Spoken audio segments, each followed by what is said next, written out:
Hello दोस्तों, यथार्थ Hindi education classes में आप सभी का स्वागत है। आज की क्लास में हम प्रसिद्ध लेखक और कवि जो हरिवंश राय बच्चन जी हैं इनके बारे में कुछ पढ़ेंगे। इनकी कुछ महत्वपूर्ण रचनाओं को, इनके जीवन परिचय के बारे में हम पढ़ेंगे। तो चलिए स्टार्ट करते हैं क्लास को। ये class Hindi TGT PGT net के लिए काफ़ी इम्पोर्टेंट रहेगी। देखिए, चलिए देखते हैं हरिवंश राय बच्चन जी के बारे में कि इनका जन्म जो हुआ 27 नवंबर 1907 में हुआ था और इनका जीवन काल 18 जनवरी 2003 तक रहा था। ठीक है, 27 नवंबर 1907 से 18 जनवरी 2003 तक का समय रहा हरिवंश राय बच्चन जी के जीवन का। हिंदी भाषा के ये एक कवि और लेखक हैं। वे हिंदी कविता में उत्तर छायावाद काल के मुख्य कवियों में से एक थे। तो उत्तर छायावाद का अभिप्राय है कि छायावाद के बाद के जो कवि रहे उनमें से प्रमुख कवि रहे। उनकी सबसे प्रसिद्ध कृति मधुशाला है। इनकी जो सबसे प्रसिद्ध कृति है वो कौन सी है? मधुशाला है। और इनकी मृत्यु 18 जनवरी 2003 में सांस की बीमारी की वजह से मुंबई में हुई थी। आगे बढ़ते हैं इनकी कृतियों की ओर, कविता संग्रह की ओर। इससे पहले देख लेते हैं कुछ महत्वपूर्ण जानकारी इनके बारे में। जैसे कि हरिवंश राय बच्चन जी का जन्म हमने अभी पढ़ा 27 नवंबर 1907 में हुआ था और इलाहाबाद में इनका जन्म स्थल का है, इलाहाबाद है, वहाँ के एक कायस्थ परिवार में हुआ था। हरिवंश राय बच्चन के जो पूर्वज थे वो मूल रूप से अमोढ़ा यानी उत्तर प्रदेश के निवासी थे। ठीक है, इनके जो पूर्वज थे वो मूल रूप से कहाँ के निवासी थे? अमोढ़ा, उत्तर प्रदेश के निवासी थे।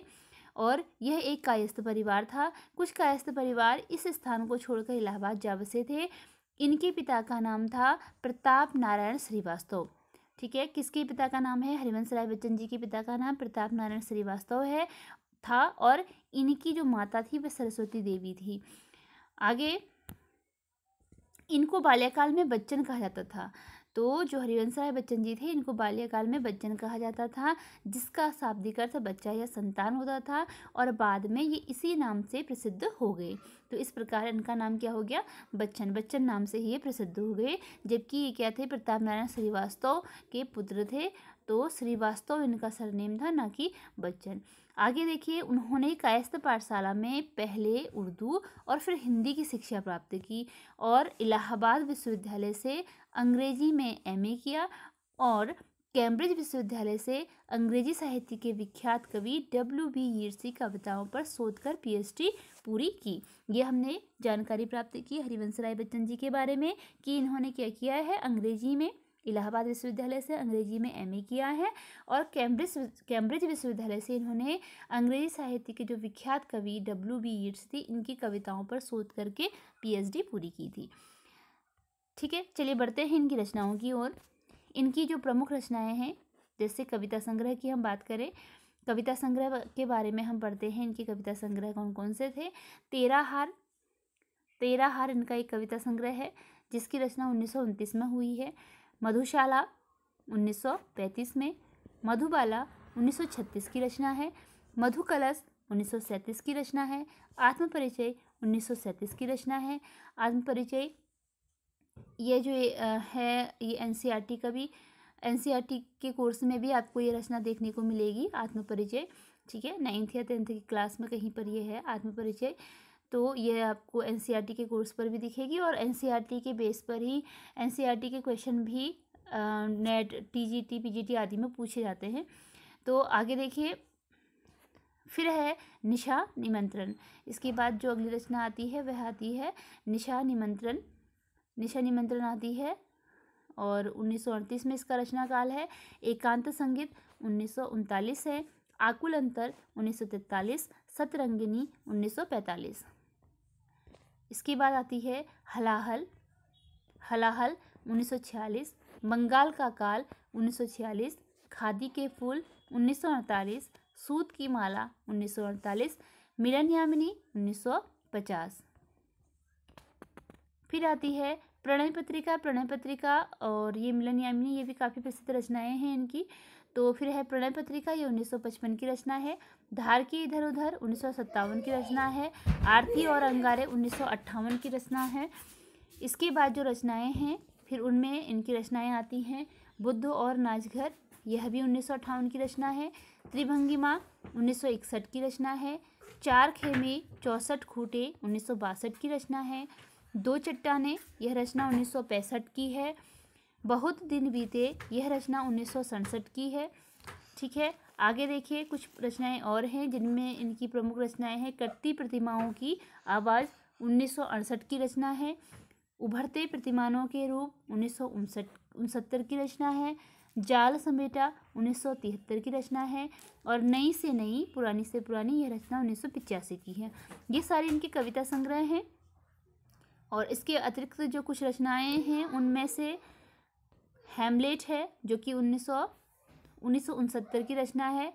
भाषा अपनी भाव पर आए, यह भी 1970 की रचना है। पंत के 100 पत्र 1970 की रचना है। प्रवास की डायरी 1971, किंग लियर 1972, टूटी छूटी कड़ियाँ 1973। ये इनकी प्रमुख रचनाओं में हैं। आगे अब देखिए इनकी जो आत्मकथा लिखी थी इन्होंने आत्मकथा लिखी थी जिसके कि 4 भाग थे। 4 भागों में इन्होंने आत्मकथा लिखी थी। इसका प्रथम भाग था क्या भूलूं क्या याद करूं 1969, नीड़ का निर्माण फिर 1970, बसेरे से दूर 1977, 10 द्वार से सोपान तक 1985। ये इनकी आत्मकथा के भाग हैं। प्रथम भाग क्या है, क्या भूलूं क्या याद करूं। सेकंड भाग है नीड़ का निर्माण फिर। थर्ड है फिर बसेरे से दूर। और फोर्थ है 10 द्वार से सोपान तक। ये इनकी प्रसिद्ध रचनाएं हैं, आत्मकथा के भाग हैं। ठीक है, 4 भागों में इन्होंने अपनी आत्मकथा लिखी। इसके आगे आप बात करते हैं इनकी पुरस्कार और सम्मान की।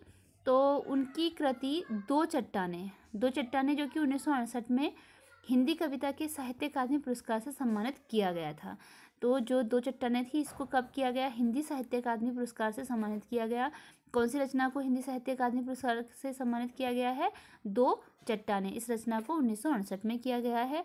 और इसी वर्ष इन्हें सोवियत लैंड पुरस्कार भी दिया गया था तथा एफ्रो एशियाई सम्मेलन के कमल पुरस्कार से भी इन्हें सम्मानित किया गया। बिरला फाउंडेशन ने उनकी आत्मकथा के लिए उन्हें सरस्वती सम्मान दिया। ठीक है, तो सरस्वती सम्मान किसके लिए उन्हें मिला है, उनकी आत्मकथा के लिए मिला है बिरला फाउंडेशन द्वारा। और दो चट्टानों पर उन्हें साहित्य अकादमी पुरस्कार दिया गया है। बच्चन को भारत सरकार द्वारा 1976 में साहित्य एवं शिक्षा के क्षेत्र में पद्म भूषण से सम्मानित किया गया। ये हमने पढ़ा इनके सम्मानों के बारे में, पुरस्कार के बारे में। आगे पढ़ते हैं। देखिए बच्चन जी से संबंधित कुछ पुस्तकें हैं जो इन पर पुस्तकें बच्चन जी पर लिखी गई हैं। तो हरिवंश राय बच्चन पर अनेक पुस्तकें लिखी गई। उनमें से जो पर शोध भी हुए हैं तो आलोचना और रचनावली इनमें शामिल हैं। बच्चन रचनावली, एक रचना का नाम है बच्चन रचनावली जो कि 1938 में लिखी गई और 9 खंड इसमें हैं। ठीक है, कितने खंड हैं बच्चन रचनावली में, 9 खंड हैं। इसका संपादन किया अजित कुमार ने। बच्चन रचनावली का संपादन किसने किया है, अजित कुमार ने किया है। और जो अन्य उल्लेखनीय पुस्तकें हैं उनमें आता है हरिवंश राय बच्चन। ये पुस्तक का नाम है हरिवंश राय बच्चन जो कि लिखा है बिशन टंडन ने। और गुरुवर बच्चन से दूर, यह रचना लिखी है अजित कुमार ने। ये बच्चन पर लिखी गई रचनाएं हैं। तो इस प्रकार हमने बच्चन जी के बारे में, हरिवंश राय बच्चन जी के बारे में जानकारी प्राप्त की कि इनका जो जन्म था वह कब हुआ, 1907 में हुआ और इनकी मृत्यु 2003 में हुई। ठीक है, हरिवंश राय बच्चन जी का जन्म हुआ 1907 में, इनकी मृत्यु हुई 2003 में। और आत्मकथा के इनके कितने भाग रहे, 4 भाग थे। इनकी आत्मकथा इन्होंने कितने भागों में लिखी है, 4 भागों में लिखी है। दो चट्टानें जो रचनाएं थी इसके लिए इन्हें कौन सा पुरस्कार मिला, साहित्य अकादमी पुरस्कार मिला। और इनकी आत्मकथा के लिए इनको सरस्वती सम्मान बिरला फाउंडेशन द्वारा दिया गया। ठीक है, तो कुछ महत्वपूर्ण जानकारी हमने इनके बारे में पढ़ी। चलिए यहीं पर हमारी ये क्लास एंड होती है। मिलते हैं अगली क्लास में फिर एक किसी नए विख्यात कवि की जीवन परिचय के साथ। धन्यवाद।